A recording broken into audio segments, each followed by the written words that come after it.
Is my screen audible? You are visible. No, screen दिखे वो आ रहा है क्या ये? वो नहीं आ रहा, वो नहीं आ रहा. हैं?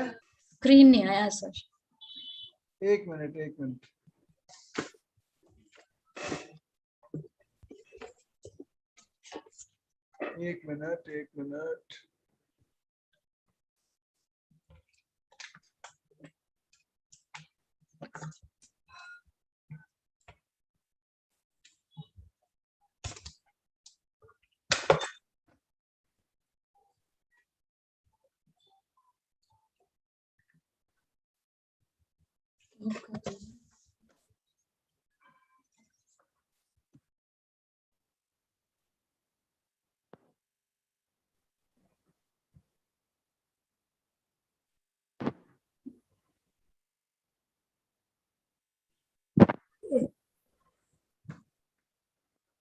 ये कुछ गड़बड़ कर रहा है Zoom. Am I audible? You are audible. Yes. Yes, sir. ये क्या है कि इसमें अभी मेरे वाले इसमें कोई ये कोई Zoom हाँ, वो स्क्रीन रहने दो, आप ऐसे ही वो आपके उसको प्रोग्राम को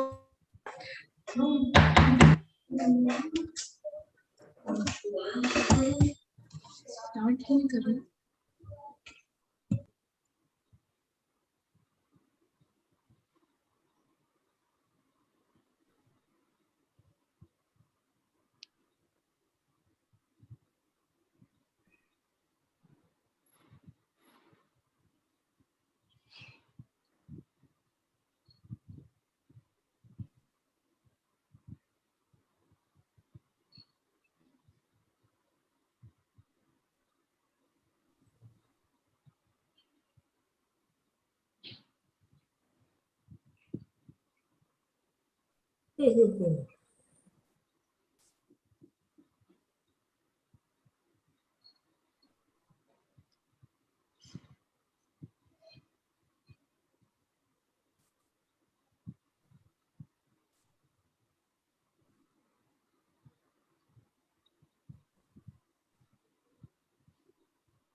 स्टार्ट करी बहुत देर हो गई क्यों वो मेरा.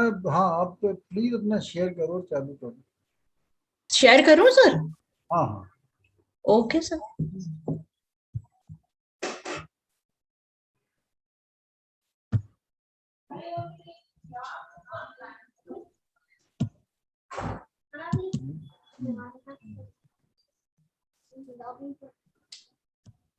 Because Hello.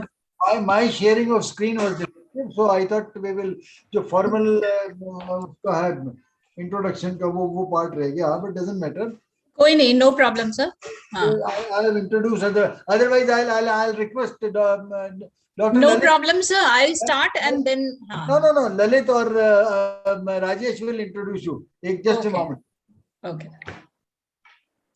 It's a Yes. good evening, everybody. It's a pride moment that I'm introducing none other than my classmate. We had just MD together from SMS Medical College. Now she had been an stalwart of dermatology, not only in Rajasthan, but all over India and that way internationally. She's working as professor and head of the department at Mahatma Gandhi Medical College, Jaipur.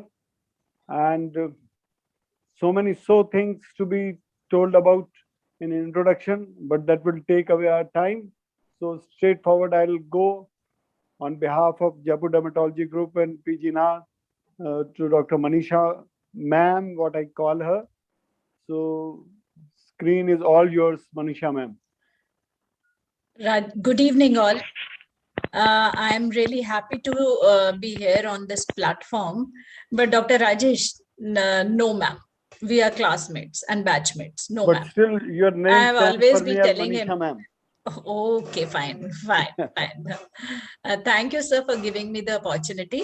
And without wasting any time, I'll start with my topic, that is approach to a patient of lower genital tract infection. What is lower genital tract infection? It includes infection of vulva, penis, vagina, cervix, and urethra. This is manifested as vaginal discharge in females, urethral and anorectal discharge commonly in males, and genital ulcers also. But today we won't be covering genital ulcers. We would be covering only discharges, vaginal discharge and urethral discharge. So the outermost organ, that is vulva or penile infection, as other infections, it can be caused by bacterial infection like pyogenic, then STDs like gonorrhea, syphilis, chancroid, LGV, granuloma inguinale. They all usually cause genital ulcer and tubercular. Then in fungal, we have most common dermatophyte infections and candidal pilenitis. Viral infections can be herpes zoster, herpes genitalis, condyloma acuminata, molluscum contagiosum, and various parasitic infestations like scabies, pediculosis, and threadworms. They also can be seen on the outermost part of genital tract. Then we come to vaginal infection. So ulcers we are skipping. And then most common infection is bacterial vaginosis, then candidiasis and trichomoniasis. They are the most common causes of vaginal infections. Then urethral and cervical infection. In this part, gonorrhea is the most common, followed by chlamydial infections, then mycoplasma infection and trichomonal infections. Then we come to vaginal and urethral discharge. Before knowing about the vaginal discharge etiology, we should know what is characteristic of normal vaginal discharge. Otherwise, we won't be able to know it is normal or abnormal. So normal vaginal discharge is colorless. It amounts to around 2 to 4 ml. Thin, watery, non-irritant, odorless, and normal pH is 3.8 to 4.5. And when we do the microscopy, we see desquamated epithelial cells, few WBC, and mainly lactobacilli. And the normal vaginal ecosystem, it is dominated by lactobacilli and other non-potential pathogenic organisms. Because of effect of estrogens, the glycogen in the vaginal epithelium, it is converted into lactic acid by lactobacilli, and the pH becomes 3.8 to 4.5. So this acidic environment and other host immune factors also, they inhibit the growth of other bacteria.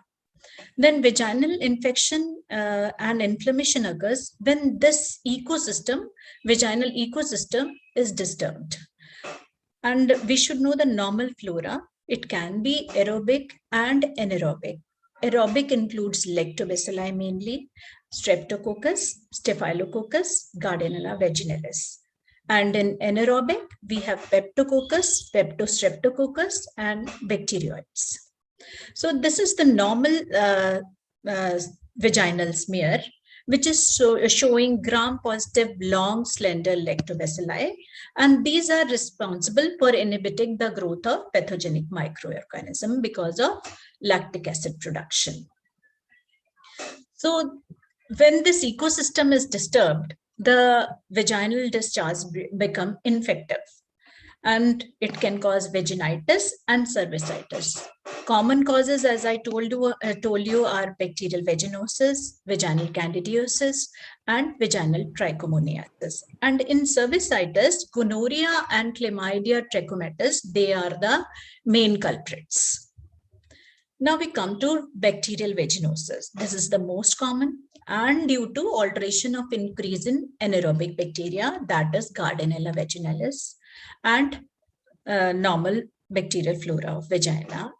And there is Prevotella mobilicus, and also absence of lactobacilli disturbing the normal ecosystem of the vagina. The various risk factors include multiple sexual partners, recent change in partners, more common in black race, smokers, and the patients who do repeated vaginal douching. Clinical manifestation in bacterial vaginosis, the 50% of the patients, they are asymptomatic, but they have offensive fishy smell, which is stronger after sexual intercourse and menstruation. The discharge is thin, white, gray, and it is not associated with soreness, itching, or any irritation. The most common complaint they do is the fishy odor. So this is the discharge. We can see thin grayish or whitish discharge, but there is no symptom in the patient, but there is foul smell. We have an EMSIL criteria for diagnosis of bacterial vaginosis. When we see the homogeneous vaginal discharge, this is one of the indications.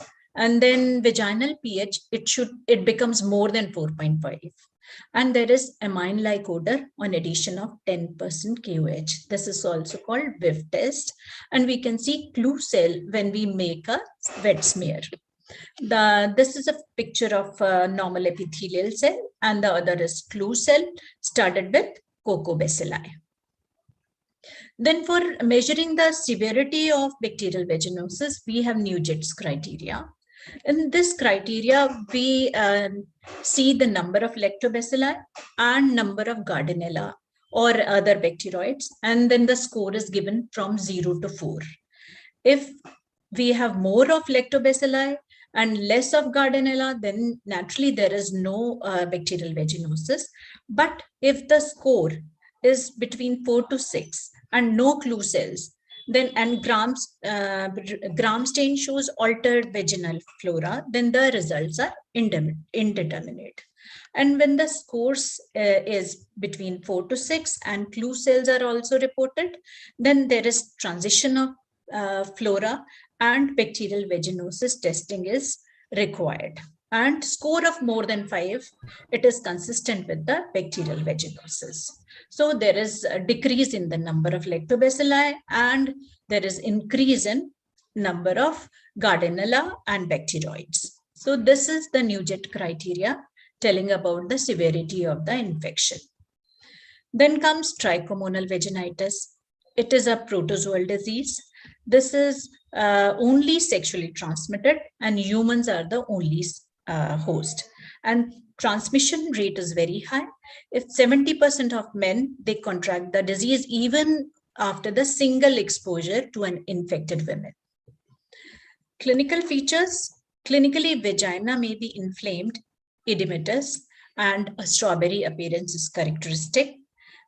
Patient may feel soreness of vulva, perineum, and even thighs because of the discharge, which is profuse, purulent, malodorous, greenish, and frothy, and usually associated with dysuria and dyspareunia. The diagnosis is done by a saline preparation of a saline preparation and with the discharge, and we can see flagellated organism moving, and there is increase in number of leukocytes. So this is hanging drop method for the diagnosis of trichomonal infection. This is typical of strawberry spots and the discharge with an ulcer also in the cervix. Candidal vaginitis caused by Candida albicans in 85 to 90% of the patients, but glabrata and tropicalis also, they are responsible for 10 to 15% of the cases. As we all know, Candida is a dimorphic fungus. It exists in two forms, blastophores and mycelia. Blastophores, they are responsible for the transmission and asymptomatic colonization. And when mycelia is there is germination and it facilitates the invasion in the tissues. 75% of the women, they experience at least one episode in their lifetime. Then risk factors are pregnancy. It increases in pregnancy and also with the consumption of OCPs during menstruation. Obesity and diabetes are also responsible for increase in the trichomonal infection, candidal infection, sorry. Then immunosuppression with corticosteroids and other immunosuppressive drugs and HIV, they also cause more of candidal infections. The vaginal discharge in these patients, they have vaginal discharge and pruritus, which is the most common complaint. The vulval skin, when we examine, is erythematous. The patient has excoriated the lesion and there is edema and soreness. And dysuria, external dysuria may occur when the micturition leads to exposure of vulva and vestibular epithelium to urine. And the discharge is curdy white, as we all know, and adherent to the vaginal wall, forming plaques, and typically resembles cottage cheese. This is the adherent discharge of candidal infection. Patient is quite uncomfortable with pruritus. And the diagnosis is done mainly by 10% KOH when we can see hyphae, pseudo-hyphae, and spores. And we can do the culture also on Severod's dextrose agar. This is the Candida albicans colony on Severod's dextrose agar at 30 degrees centigrade. It grows only after 48 hours.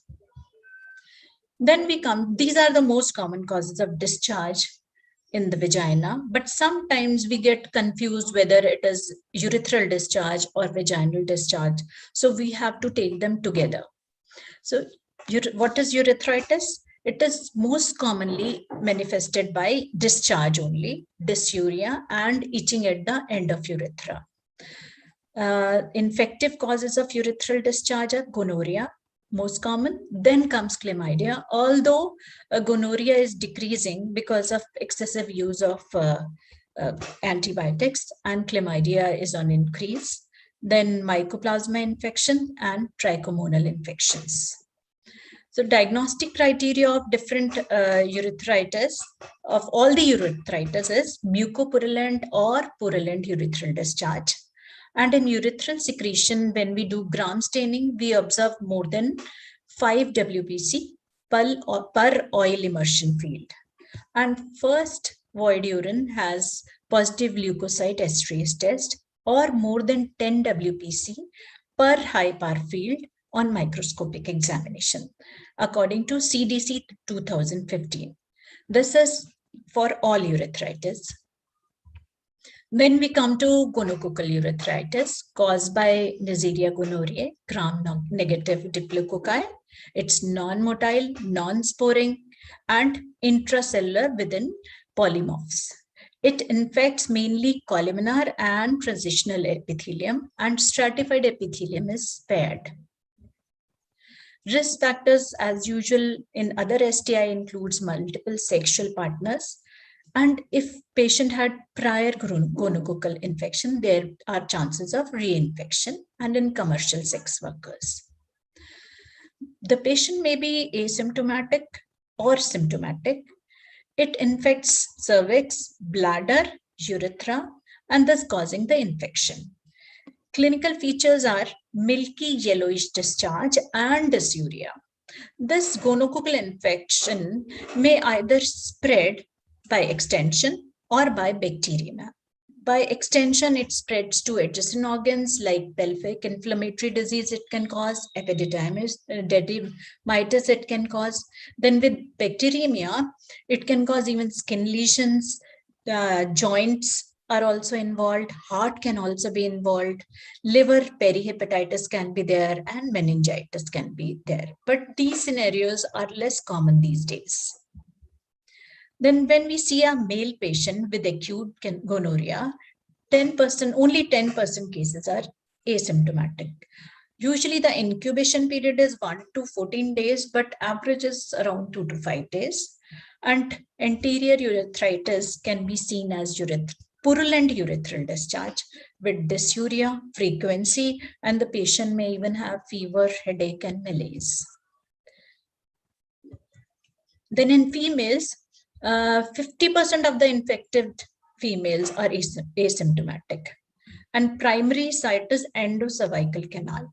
Discharge is scanty as compared to males, and although it's mucopurulent, cervical discharge, there is vaginal pruritus and dysuria also. But mostly 50% of the patients, they are asymptomatic. So we have to do Cusco bivalve speculum examination and see the cervical part. The discharge we see is cloudy mucoid flowing from the external os, and there is erythema all around. Then easily induced cervical bleeding can be there by gentle endocervical swabbing, and cervical erosions are also present, as we see in the picture. Gonorrhea causes a lot of complication in men and women. In men, it causes Tysonitis, abscess of Tyson gland, balanitis, inflammation of paraurethral glands, a periurethral abscess, copperitis, and prostatitis, seminal vesiculitis. And in females, it's responsible for PID also, that is upper genital tract infections, tubo-ovarian abscesses, then ectopic, leading to ectopic pregnancies and infertility also. Then systemic complications are disseminated gonococcal infection, acute arthritis, dermatitis syndrome, then gonococcal arthritis, meningitis, and endocarditis. Investigation for gonococcal infections we can do easily with microscopic examination doing gram stain, and we see intracellular gram-negative diplococci, and they can be cultured on Thayer-Martin media, Martin-Lewis media, New York City media. Then PCR can be done, DNA hybridization, ELISA, and the complement fixation test. What is resistant gonorrhea? Sometimes the patient doesn't respond to usual treatment. Then we can have penicillin resistance or quinolone resistance, that is PPNG and QRNG. And these PPNG, they are distributed all over the world and due to mutation in the chromosome, or it can be due to plasmid-mediated beta-lactamase production. Then in quinolone resistance, it is due to antibiotic overuse, as these days, mostly the patients are treating themselves, and even chromosomal mediated resistance can be there. Then chlamydial trachomatis, it is obligatory intracellular organism. Mostly it is asymptomatic infection and most prevalent in developed countries. Clinical features are mucoid discharge, which is odorless, dysuria is there. The incubation is longer in chlamydia as compared to gonococcus. It can be 1 to 2 months. It affects columnar epithelium, but can give rise to ascending infections, also leading to PID and epididymitis.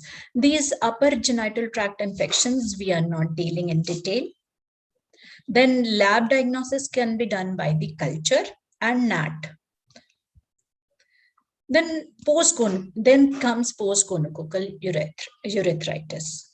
As gonorrhea has shorter incubation period than chlamydia, so men with both the infection can present with gonorrhea, and while the chlamydial infection is still incubating. So after gonorrhea, if we are only treating gonorrhea with antimicrobials, and with that chlamydia is not eradicated, and then we get post-gonococcal urethritis by chlamydia. Then mycoplasma infections can be there with urethral discharge. Mainly asymptomatic carriers are there by Mycoplasma genitalium, Mycoplasma hominis, ureoplasmas. They cause slightly symptomatic urethritis, but it is mild. Then we do leukocyte esterase test, and we can see presence of leukocytes. Then PCR can be done. And if we do the culture of Mycoplasma hominis, we see fried egg colonies just after 2 days. And with Dennis stain, these are blue colored, as we see in this picture. Then both the discharges, as they can be combined together, urethral and vaginal. So we come to approach, how to approach to this genital discharge. First part is, when we approach to certain diagnosis, we have to be very, very thorough in history taking and clinical examination. Then when the clinical diagnosis has been done, we have to do lab diagnosis and then treat. Counseling is very important because in such type of patient, the spread of infection is very, very common, and we have to stop the spread. Then provision of condoms. Partner management is also important if required, if we know the partner, and then follow up. Then past history is also very important of other STDs, including previous urethritis. Sexual history, while taking the history, we should take the history of last exposure, the mode of intercourse, whether it was protected or unprotected, whether it was with a professional or non-professional, it is monogamous or polygamous, was it under influence of alcohol? And we have to note down whether the patient is homosexual or heterosexual, and we have to note the number of partners and symptoms in the partner also. And history of recent catheterization or instrumentation should also be done, because we have to rule out traumatic causes also. Then there is, we should take negative history also of genital ulcers, then drug history, history of trauma, and contact with of the genitals with some chemical agents. As females, some of the patients, they are regularly douching the vagina with different chemical agents, leading to vaginitis, which is non-infective. Then we can also take the history of redness to rule out other causes of genital ulcers. We have to take the history of any redness of eyes or discharge or photophobia. Then also rectal pain, tenesmus, constipation, pus or bloody discharge from per rectum. Then frequency, urgency, and dull aching pain in perineum. So PID has to be ruled out. And then pain or swelling of the scrotum, fever, cough, or shortness of breath, and any skin lesions on the extremities to rule out Behçet's. Then joint pains also, and weight loss and recurrent diarrhea to rule out HIV infection. Then clinical examination it should be done thoroughly, and mainly mouth, skin, joints, genitals, and soles of the feet. In general physical examination, we should note down all the consciousness, orientation, because disseminated infections may also lead to meningitis, which is although not very common, but still, and vitals have to be noted. Then involvement of liver by palorectasis, edema, lymphadenopathy, cyanosis, and clubbing. And oral cavity is most important to be examined. Then systemic examinations should be done, and anogenital examination is of very utmost importance in both males and females. And we have to examine all the surface of penis and scrotum. Then it should be retracted to see the subpreputial area, colonal sulcus, glans penis, and external urethromeatus. And we should see for any discharge or genital abnormality. If there is no discharge, then milking of the urethra is being done. And palpate the shaft to rule out epididymitis, and scrotum also to see the involvement of testis. Perianal area has to be examined, and digital perrectal examination or proctoscopy should be done. Then in females also, we should examine them in lithotomy position, and external genitalia should be examined properly with cusco-speculum, and bimanual examination should also be done to rule out upper genital tract infections. And we then distinguish whether the discharge is from the gonorrhea, chlamydia, bacterial vaginosis, trichomoniasis, and candidiasis. So we have seen all the clinical manifestation of these disease and see whether clinically what the discharge looks like. And then comes lab investigations. First is collection of the sample. Urethral swab has to be taken at least 2 hours after voiding of the last urine. Then pus can be taken directly from the meatus or after retracting the prepuce and cleaning the meatus with normal saline in gonorrhea. In gonorrhea, as the organism is delicate, so we should clean it with normal saline. And swab is inserted 3 to 4 millimeter into the urethra, and mucosa is scraped for examination of the chlamydia. And if there is no discharge, milking is done. Then urine, first void urine has to be collected, 10 to 15 ml, early morning urine. Endocervical swabs should be taken from the females, and vaginal swab, including self-observed vaginal swabs. But in high-risk cases, rectal and pharyngeal swabs have also to be taken. Then if we suspect gonorrhea, then we have to see whether the patient is heterosexual or the homosexual. In women, the primary site is endocervical in gonorrhea, and secondary sites later on where the gonorrhea can spread can be urethra, vagina, rectum, and oropharynx. So 5 swabs, they should be collected to rule out causes of vaginal discharge.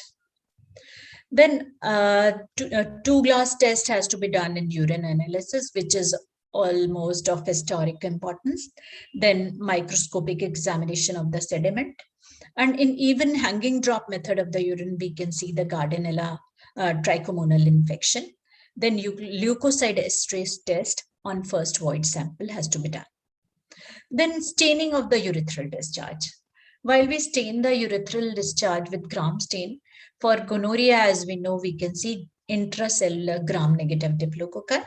And with GIMSA and iodine stains, we can locate the inclusion bodies of chlamydia. And with wet mount, trichomonal vaginalis. So these are the staining for different organisms. Then first, when we make the smear, the slide is examined under 100x, and maximum number of polymorphs is then examined under 1000x. That is oil immersion. Then if there is presence of diplococci and the number of PMNL, that is leukocytes, they have to be noted per HIPAR field and also under oil immersion field. Trichomonal vaginalis infection can be seen under wet mount, and iodine state inclusion bodies of chlamydia trachomatis. Then if we make the smear, then clue cells can also be observed to rule out bacterial vaginosis. And bacilli are also seen in this. Then pseudohyphae can be seen with KOH mount for candidal infection. Then culture can be done. Nucleic acid hybridization test can be done. NAT, fluorescent antibody test, and other imaging studies like retrograde urethrogram to rule out any infection in upper genital tract. Serological test testing for syphilis, that is VDRL, should be done in all the patient, and HIV should be done. Then after knowing the cause of the infection, whether it is gonorrhea or chlamydia or bacterial vaginosis, candida, we have to plan the treatment. In case of uncomplicated gonococcal infection, according to CDC 2020, this is the new guideline by CDC. Ceftriaxone injection 500 milligram IM is given in single dose if the patient weighs less than 150 kg. But if the patient is more than 150 kg, then 1 gram of IM ceftriaxone is given. This is only for the uncomplicated gonorrhea. But if chlamydal infection has to be ruled out, then we have to give doxycycline 100 milligram BD orally for 7 days. And if there is pregnancy, then we can give azithromycin 1 gram stat instead of doxycycline in uncomplicated gonorrhea according to CDC 2020. But by NACO, the gonococcal infection, tablet cefixime 400 milligram orally is given with tablet azithromycin 1 gram stat or doxycycline 100 milligram BD for 7 days. But if the symptoms still persist after 7 days, then we add tablet secnidazole 2 gram stat, because the causative organism can be trichomonal. And if the still persists symptoms, then we have to refer it to higher center. This is gonococcal NACO 2014 guidelines. Then for non-gonococcal urethritis, according to CDC, azithromycin 1 gram orally in single dose or doxycycline 100 milligram orally BD for 7 days. And alternatives can be erythromycin ethyl succinate, levofloxacin, and ofloxacin if the need arises. Then for recurrent urethritis, CDC 2015 guidelines are that we can retreat the patient if compliance is not proper and or it is re-exposed to any other untreated sexual partner. And in this case, Mycoplasma genitalium can be the cause. So especially after ruling out chlamydia and also after giving doxycycline therapy for the chlamydial infection and the symptoms of urethritis still persist, then Mycoplasma genitalium can be the cause. And then we have to add azithromycin 1 gram orally in single dose. And then moxifloxacin 400 milligram orally can be taken once a day for 7 days. And this moxifloxacin is highly effective against Mycoplasma genitalium. Then for trichomonal infections, CDC 2015 guidelines, metronidazole 2 gram orally as a single dose or tinidazole 2 gram orally in a single dose. Alternative regimes can be metronidazole 500 milligram orally twice a day for 7 days. And patients especially should be asked to avoid consuming alcohol during treatment with metronidazole or tinidazole.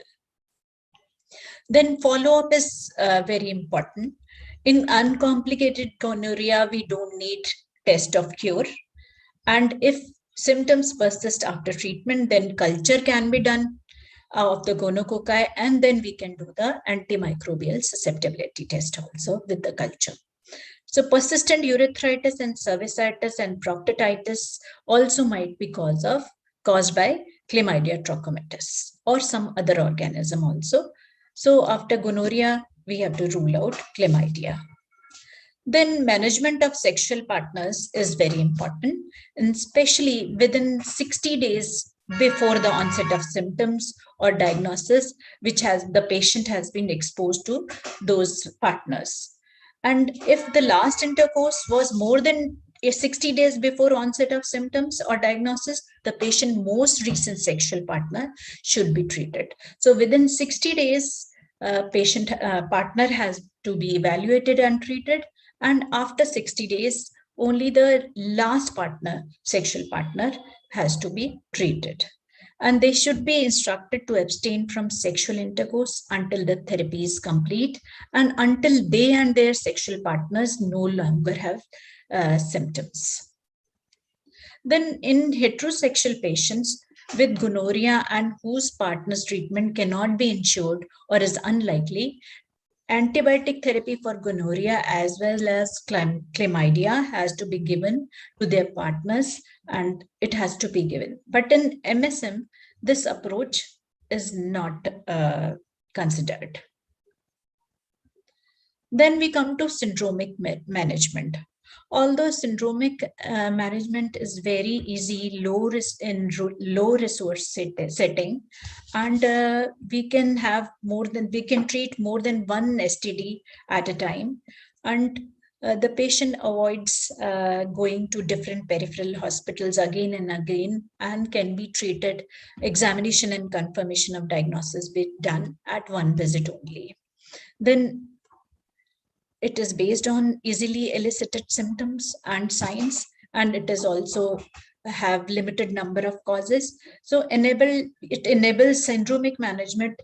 It enables diagnosis and treatment at first contact, and we can thus prevent the spread of the diseases to other patients and other partners. And then treatment of the patient and partners has also to be done, and the education and counseling has to be done, and the promotion of condom use has to be done, and if required they can be referred to higher center. But syndromic approach has its own advantages. We have two kits. Kit 1, which is for urethral discharge, anorectal discharge, cervicitis syndromes, and asymptomatic infection management, including 1 gram of azithromycin single dose and cefixime 400 milligram single dose by NACO. And the kit 2 for vaginal discharge syndrome, including secnidazole 1 gram BD dose and fluconazole single dose. Then in summary, I would like to say that lower genital tract infections are commonly seen in STD clinics, but it doesn't mean that we don't have to work up for the upper genital tract infections.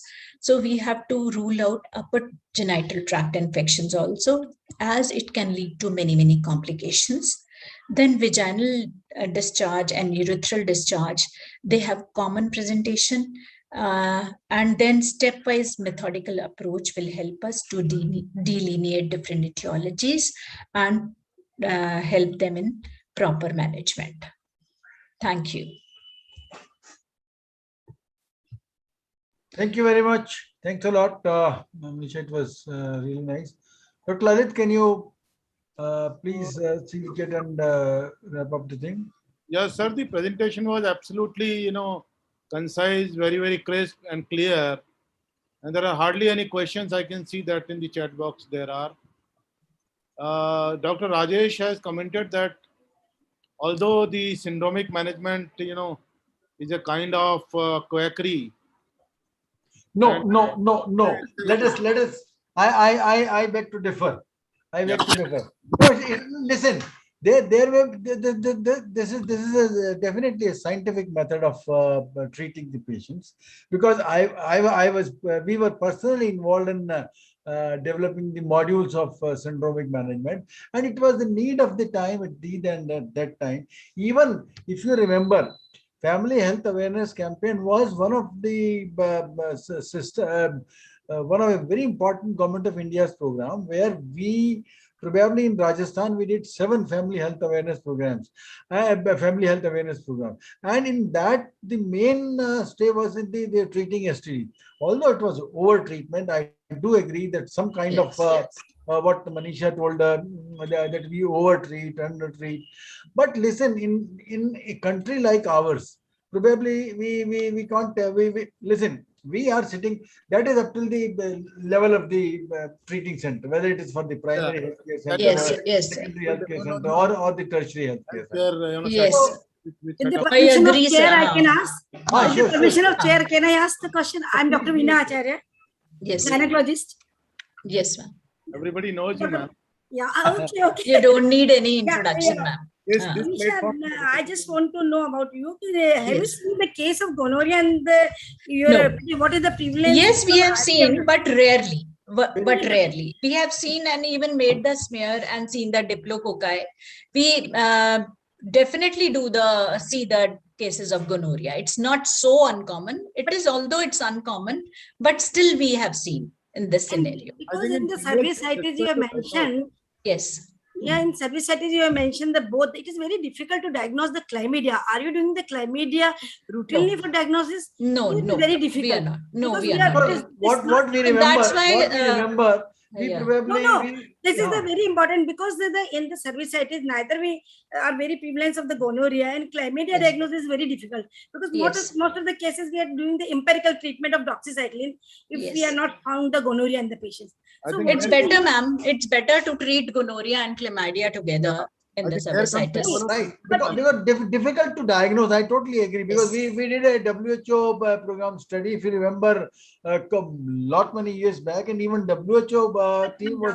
But now what they are doing for the chlamydia diagnosis? Are they doing any test for the chlamydia? Not. Yeah. Better to treat. For the chlamydia rather than testing, to- are you doing any test for the chlamydia? Just, Routinely? just like vitamin D estimation, probably we are hardly doing any estimation and just treat it. That is No, only no. more. This is very important because I just want to know because we are not, because for the chlamydia culture is most important. Are you doing this inclusion body or anything you are seeing? Not routinely. Not Not routinely. routinely. It is Yes. not, but that is very difficult because Yes. we find a lot of difficulty for diagnosis of chlamydia. Definitely, ma'am. Definitely. It is not That's why this syndromic approach is very good. because one time No, doxycycline is quite and we it do caused the- criticize. All dermatologists and sexual, we do criticize, but at the end of the day, probably that is Yes. the practical way of Dr. it. Rajesh, this is the very important because doxycycline is preventing the upper genital infections. Yes. And all the PIDs, the chlamydia is the They most can be important prevented. cause of 40% causes of the PID is the chlamydia. And that is caused or hydrotubation and this all the things. So that is a big problem. We are dealing with this and we are treating the patient with doxy. That is our first choice if the service site is there. So because diagnosis is very difficult for the chlamydia. And gonorrhea is not very common. So the Yes. choice is what is the choice? And what is your clinical approach when you're seeing the vaginal discharge? Because lot many tests you have mentioned. Yes. So all the tests with the vaginal discharge. Yes, ma'am. We are doing in our department. We are doing What lot of tests you are tests doing? because one of our students' thesis is on this only. So we are doing all the tests. Wet mount we are making KOH. We are doing gram staining. So we are doing all these tests whenever a patient of vaginal discharge comes because it's a very good thesis topic and No, she how many has to. slides- No, Yeah. How many slides you are preparing in the vaginal discharge? 5. 5 slides at a time. Yes, yes. In each and every patient. Good. Because it's scientifically we have to prove it. No, it is better in one slide if you are doing the gram staining. In the Yes. gram staining, you are diagnosis a lot of things with the gram staining. No, but we have to do And KOH you also. can- Then we have to do The beef test you can do with the KOH. So KOH with beef test and the Canada you can diagnose with the KOH, the same one slides.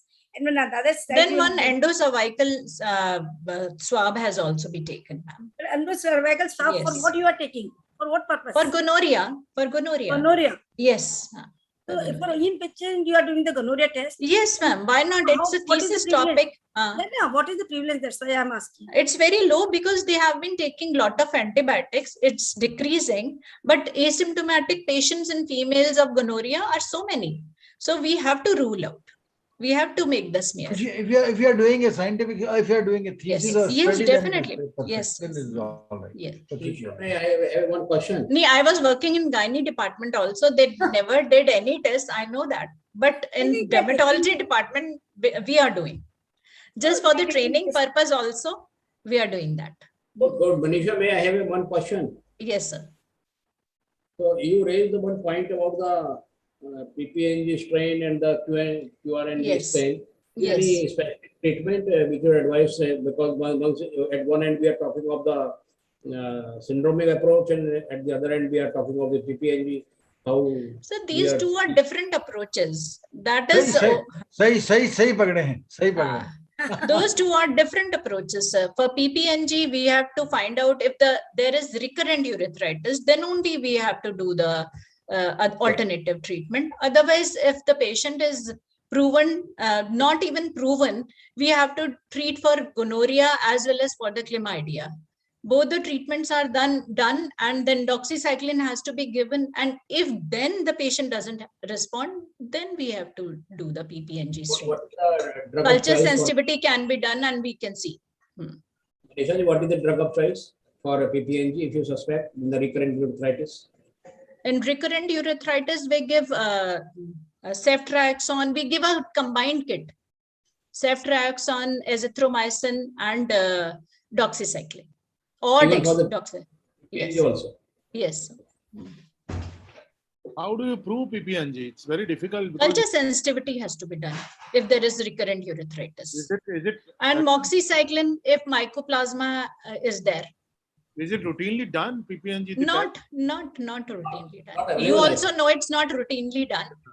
But we have to tell the students that it has to be done if it's not responding. Today's presentation, probably that is one idea that every medical college should at least give one student nowadays lot many students give one candidate the topic of STD. Then only this STD will survive. This subject will survive in our specialty. Otherwise, STDs they are dying except for the viral infections. You are very right, sir. Yes. Viral STDs are more common. Sorry. Viral STDs are more common. Viral STD is hell of a problem. Genital herpes, hell of a problem. What's even But the diagnosis is easy, sir, in those cases, in viral STDs. no, but the Chlamydia. treatment takes your life. Treatment takes your life. Can you feel that the incidence is still decreasing? Even the viral STD is decreasing. We don't see much cases. Yes. Listen. Probably, are they increasing or not increasing? There may be 2-3 things. Either they are not properly recorded or reported, and second thing, what is my perception is that probably because of the knowledge and all these things, everybody is treating, and let them treat. So they hardly come to the tertiary care centers. They very difficulty they come there. Most of the private practitioners and GPs, they treat at their own level, and most of them they become the awareness because of the HIV/AIDS program that the people are using safe methods and they are keeping they are using condoms and they are more aware of using all these safety measures so that the STD is decreasing. Maybe this may be one project because a lot of activities are being done under the HIV/AIDS program. But HPV is also sexually transmitted, and that is the most important cause of cervical cancer and genital wart. Vaccine is also there, but how many people are doing this to awareness of the people? That is a one important thing. Everybody should give the message to everybody that it is a sexually transmitted, it is 100% preventable disease, cervical cancer, and one should diagnose by the HPV by hybrid capture test. Nobody is doing the hybrid capture test for the sexually, because it is a sexual, male and female both are suffering, and in both they are the responsible for all the rectal cancer. Very important point you have touched. The rectal cancer, penile cancer, and this is also, but still people are not aware because this vaccine is very common, available in our country also. But you all as expert are sitting here. You all motivate your partner and the male folk for the vaccination. But the patient comes to us, ma'am, when the patient already has the disease. Okay, but what you will do? Primary prevention. No. What probably she wants to tell that to prevent cervical cancer or the malignancy part, we should try to propagate. She's doing a lot of work HPV. in HPV prevention of cervical cancer. They have got a major. So this is also asymptomatic. There is no symptom, no drug is available for HPV vaccine till now. No drug is available for the HPV, and the patient are mostly asymptomatic, both the male and female, till they develop the females are more asymptomatic. Probably males, whatever they are symptomatic, they are non-carcinogenic. And the carcinogenic part is asymptomatic, which probably we have to keep our eyes and ears both open. There is also a comment from Dr. Nair. Yes. That in recurrent urethritis, we have also to rule out chronic prostatitis. I think that is a valid point. Yes. Yes. अब आपके जो cervical cancers आते हैं उनमें से how much you give importance to the STD all of them are because of the HPV or the other causes also? Question from Dr. for Veena Acharya. Yeah. What is doctor? Yes, Madam, what you want to know? Madam, I want to ask that when you get a lot of patients of the cervical cancer, Yeah. how much is the STD? Is the STD the cause in all these cases or there are other factors? 99% is the HPV infection in the cases. 99 for cervical cancer. Is it proved by some method or it is a and because you don't find any other cause, so you No. It is proven. It is proven by that the HPV is the only virus which is responsible for cervical cancer. The type of the virus HPV is about more than 100 types, and type 16, 18, 32, 35, 52, and 58. This 5 is the oncogenic type of virus that is responsible for genital cancer, and in 60% in male urethral cancer, male penile cancer, anorectal cancer, even oropharyngeal cancer. So they are diagnosis. The other causes in male, but in the female it is 99. Unfortunately, we are not propagating the vaccine in male folk. Otherwise, I think, and moreover, probably nowadays they have reduced the age of the female people to get this vaccine. Except in the adolescent age group, it is if one shot, or if all the female should have at least 2 shots of this between 9. What is the age? What is the age nowadays you are recommending? 9 to 13 is the right age for the female for the vaccination, 2 doses of the vaccination, and after the 16 years they have to take the 3 doses. And the vaccine is available in quadrivalent vaccine and bivalent vaccine. Both are available in our country. And this why the coronavirus we are discussing so much. Why not the HPV virus we are discussing? Yes, you're absolutely right. You're right. You're right. At least we are preventing one female cancer. is dying. That's why I ask in this platform. I also want to say everybody to promote for the female vaccination. Dr. Veena, I just want to ask a question. Yeah. That administering the HPV vaccine, would it prevent the HPV from occurring if a person makes multiple sexual contacts, or it helps in the prevention of the malignancy? It's a prevention of the, but because this is that malignancy, because the other strains will not be this thing. So malignancy will definitely be preventable if you are giving the vaccine which is covering that particular epitope. Because in our country only 16 and 18 is available, while the other genotyping is not available. Nano also has come. Nano is in USA. Yes, nano has also come, but not available. It is available. It is not in our country. So it will not help to prevent the acquisition of the warts. What it is also in 6 and 11 in quadrivalent vaccine. It also prevents the wart. But if you give it quadrivalent only. Quadrivalent. If you give bivalent, then only malignancy part can be taken care. And listen, आपने 6 को 6 और 8 को touch कर लिया, बाकी के 100-125 में से और भी तो है, साला you never know it कौन रोज एक बढ़ जाता है HPV, रोज एक बढ़ जाता है, अभी तक रोज एक बढ़ जाता है, मतलब जो है ना, जो है उसको तो प्रिवेंट करिए. Satyesh, can you comment from sitting from United Kingdom? How is the this program of giving vaccine, cervical cancer for this? This is viral STD. I'm just asking about the viral STD. HPV. Because what we were impressed and learned for the first time that in United Kingdom, your NHS has taken up all this giving free vaccine to all youngsters, young girls and all that. It started when I just finished, just finishing 3 years ago, they started giving to the school going girls, from 12, 13 onwards, they were started here. But I don't know what's the status now. It's been 3 years since I've touched anything here. Dr. Lalit, in the Australia and in the UK, they are giving the vaccine in adolescent. Will you know the incidence is decreasing almost 80% in the female. So the prevalence of the cervical cancer in the Australia and UK is only 4 in 1 lakh women. In our country, 70 to 80% women are, because they are coming from the advanced stage from the rural area, and vaccination in our country is only less than 4% or 5%. And our aim is to give 90%. That is our aim. It should be included in the immunization program. Yeah, we have recommended. Yes. Yes, we have given this every time. The association has recommended. Listen, nowadays she is after this in this cervical cancer Mukt Bharat. So I have also become very much intelligent listening her talk cervical cancer. Knowledgeable.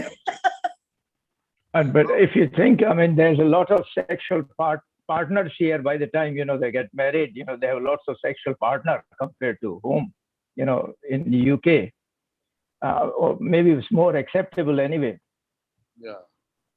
No, and listen, the culture is entirely different in United Kingdom. United Kingdom is still more conservative as compared to the other European and Western world. But still it is very common. The multi-partner sex is very common.